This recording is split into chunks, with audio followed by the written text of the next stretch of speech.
So we'll move on to Lord Hussain.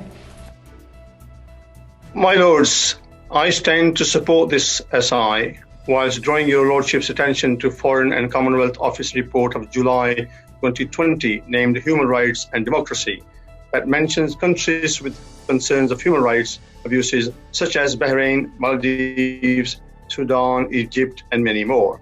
I'm sure there are genuine causes of concern regarding human rights in those countries for them to be on this list. But I was surprised to note that the FCO failed to include India in the list with its record of human rights violations in Kashmir. In Kashmir, more than 100,000 people have lost their lives only in the last few decades. Kashmir has become an open prison with tens of thousands of people, including prominent political leaders such as Shabir Shah, Yasin Malik, Aisha Indrabi, Masarrat Alim, and Ashraf Sarai, illegally detained for many years. According to many renowned international human rights organizations such as Amnesty International, Human Rights Watch, and the United Nations Commission for Human Rights, Indian security forces are involved in extrajudicial killings, arbitrary detentions, torture, and human rights degrading treatment of civilians, where rape is used as a weapon of war. Many rape victims, including the Kunan Pashpara gang rape victims, are still waiting for justice. The UN, in their reports of 2018 and 2019, have asked for free access to Kashmir to investigate the reports of human rights abuses. In the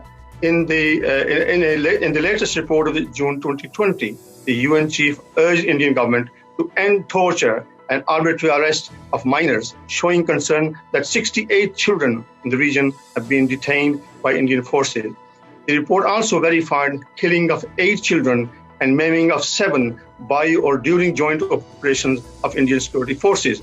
Early in March, the UN had also called for global ceasefire in view of the current pandemic crisis, but the Indian administration of Kashmir has seen a high number of casualties because of the violence rather than the pandemic. My Lords, I'm sure the British government is aware of these reports. Hence, may I ask the Noble Lord the Minister, number one, comparing the situation in Kashmir with some of the countries highlighted in the recent FCA report, why does India not qualify to be on this list? What can the government do? Number two, what can the government do to support the UN get access to Kashmir to investigate the reports of human rights abuses? ओ बड़ा subscribe DP channel